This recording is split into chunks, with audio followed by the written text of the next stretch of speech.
Hello and welcome to the podcast. I'm Hari.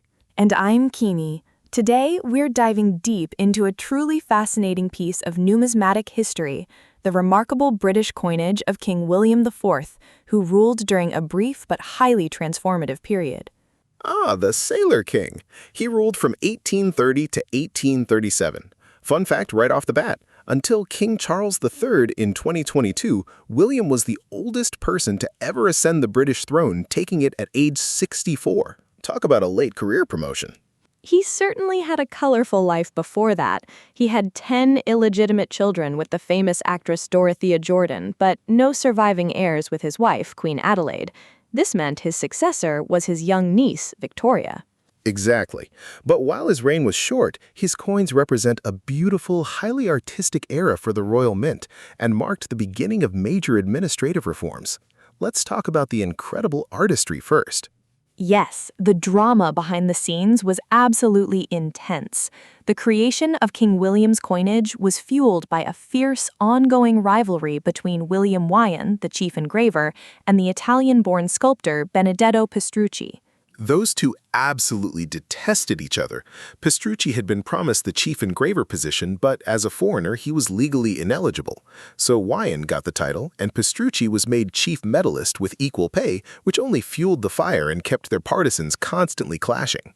To stay ahead of his rival, Wyon did something incredibly sneaky and proactive. In April 1830, while George IV was still alive, Wyon secretly obtained a sketch of the future king from sculptor Francis Chantry.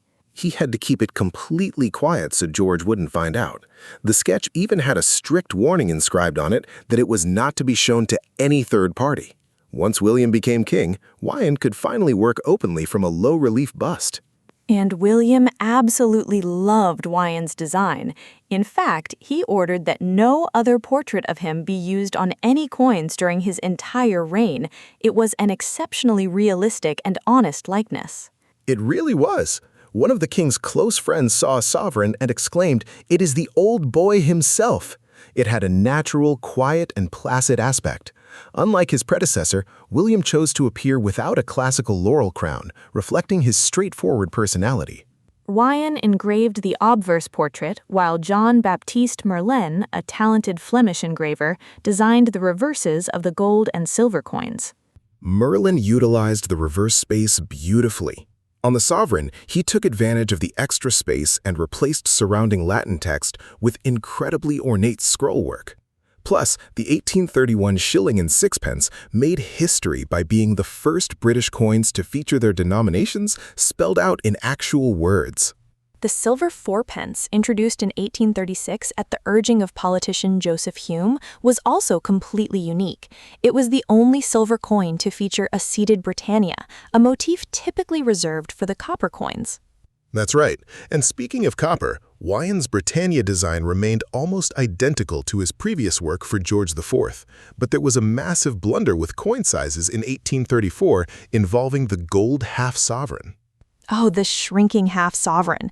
The silver sixpence and the gold half-sovereign were the exact same size, causing massive confusion, frustrating merchants, and creating high counterfeiting risks. So the mint made the half-sovereign smaller in diameter in 1834. But it backfired completely. People complained it felt too close in diameter to the old third guinea.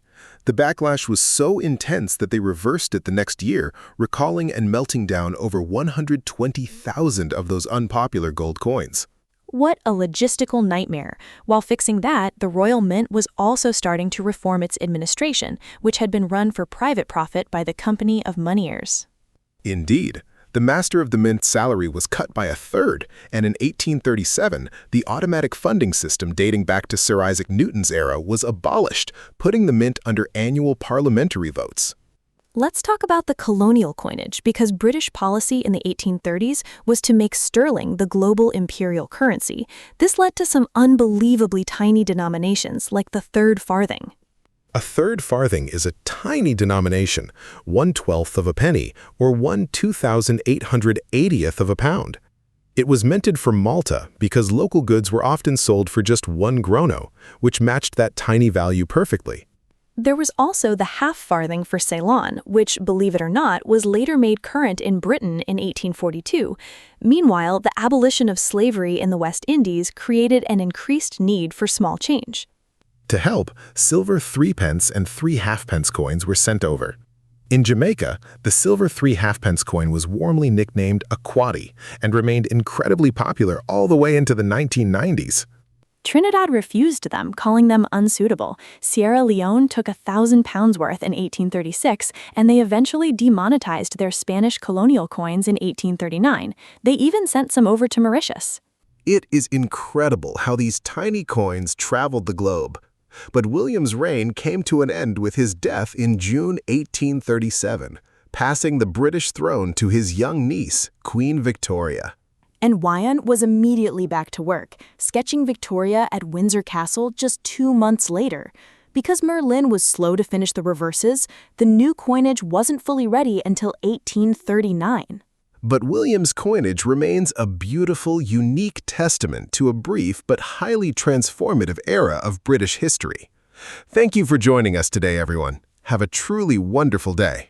This episode is based on the Wikipedia article William IV's British Coinage, which is available under the Creative Commons Attribution Share Alike license. This podcast was crafted using artificial intelligence.